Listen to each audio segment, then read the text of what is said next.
Death, Resurrection, Delilah, Keyleth, Vox Machina, Bells, Hells, all that and more. Today on Fraud on the Telly, we're going over all of the interesting information that Matt and Marisha gave us from Four-Sided Dive over Campaign 3, Episode 35. As always, guys, if you enjoyed the video, learned something new, make sure you like, comment, and subscribe. Don't forget to check out some of our other Critical Role and House of the Dragon content.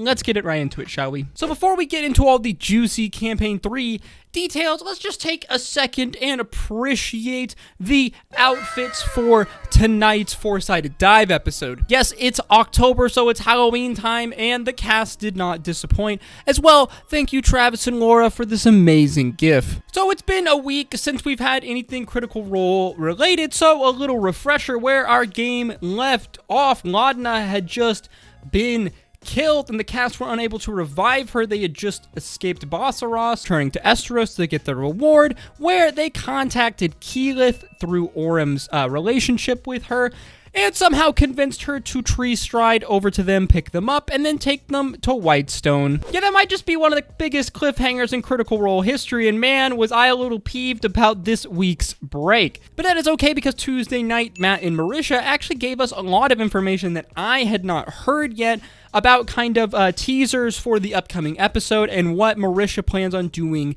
with Laudna. So we knew that obviously she is pursuing resurrection on Laudna, as Matt, as a DM, likes to give his players the chance to continue their player character's story when they die, if they feel that they have something that they'd like to do. Matt's one of those DMs that's willing to work with players and allow their character to come back, or at least present them to opportunity to eventually revive them. From our predictions in our other videos, this seems to be what Marisha is doing. What really surprised me is the fact that she is not doing any other stopgap character or even potentially rolling a new character. Apparently, some of the producers in the art team came to her to try to get some new sketch or new art for her new character, even if it was going to be a stopgap, and she just told them no. In fact, she hasn't done anything. She's just sitting back and letting it play out. It seems very much, though, like she wants Laudna's story to continue in some kind of way, and it seems pretty likely that Laudna is going to be revived in some kind of a way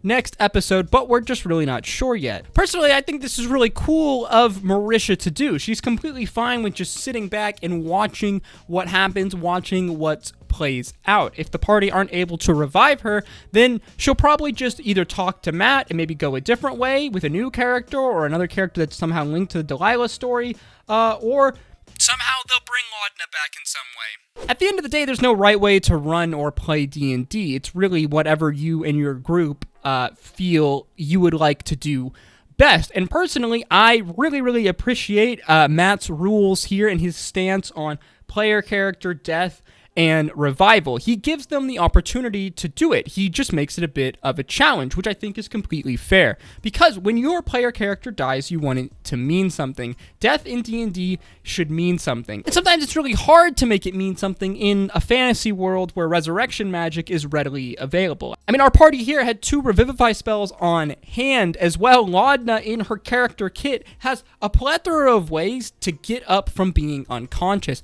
I completely forgot about this, but if she would have rolled like a 16 or higher on her death save, the one that she rolled a 1 on that killed her, she would have gotten 1 hit point and been stabilized. And wow, what an absolutely different scenario that would be unfolding on these episodes today. Player character death, while emotionally kind of hard from both the DM standpoint and the player standpoint, because you never want to feel like you unjustly took a character away, and also it just feels bad if you know that this person is your friend and losing their character makes them kind of upset. But look at the story elements that Laudna's death was able to provide. We got a freaking Campaign 1 link up, for God's sake. Now, obviously, you need to be careful about this, as we've spoken at length about potential Deus Ex Machina and how actually horrible it would feel if Keyleth just swoops in and solves all the problems. This is not something that I'm really worried about actually happening, though. I mean, Matt even makes a reference to this problem a little bit on the show, where he talks about how the Mighty Nine kind of used Essek as their just teleportation buddy.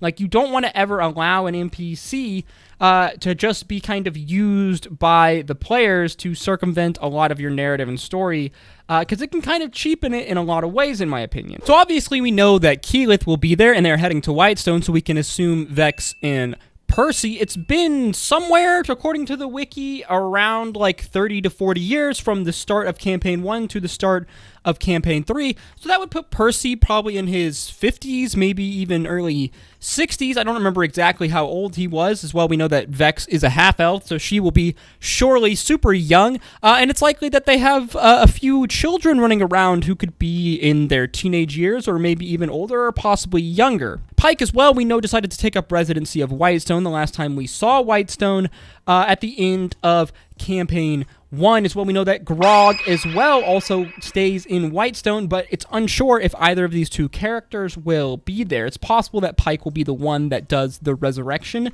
magic, as she's obviously one of the most powerful healers in Exandria and in Whitestone whenever she's in Whitestone. Whitestone as well, I think, will be really fun to see, because it's going to look way differently from the last time we saw it. As we know, it's become quite the industrial city, as Percy has heated the streets. These run street lamps throughout it. They have a skyport, if I remember correctly, so I imagine it's going to be much bigger and kind of a technological hub from what we've seen before. Matt, from my perspective, always seems like a DM who plans for multiple paths that a party could potentially take, depending on how the interactions or their decisions go. It's possible that we could only see Vex or only see Percy next episode, or it's possible we might get a crazy Vox Machina reunion, though I'm a little doubtful. I have a feeling that Matt's going to slowly kind of dish out these Vox Machina reappearances, as we got to remember these guys are, or at least were, some of the most powerful people in the entire world. As well, we have to remember that the ziggurat still lies below Whitestone last time we heard. So just what the heck is going to happen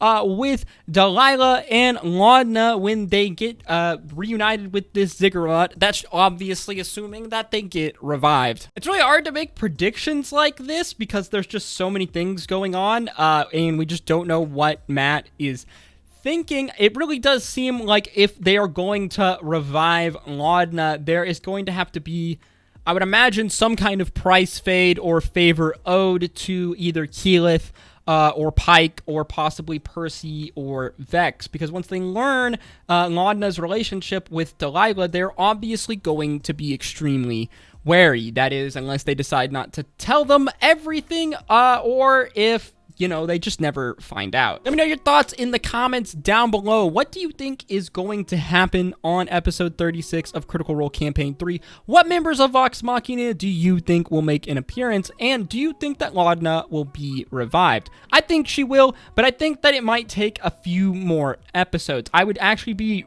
really surprised if Laudna gets revived next episode, but it's really hard to know because we just can't fathom what circumstances in which she could be revived in. As always, guys, thank you for watching my video. Critical Role feels so hyped right now. I hated that they took the break last week because this is one of the most hypest moments we've had in all of Critical Role so far. Campaign 3 has been so fun. I love the dark vibes. I love that Matt and the cast came together and they decided they wanted to pursue a more deadly campaign, a campaign with greater consequences. As I really feel that that is when some of the most fun and awesome roleplay in D&D can really flourish, but that's just my opinion. As always, guys, I hope to see you in the next one. Stay safe out there. Peace, love. Adieu.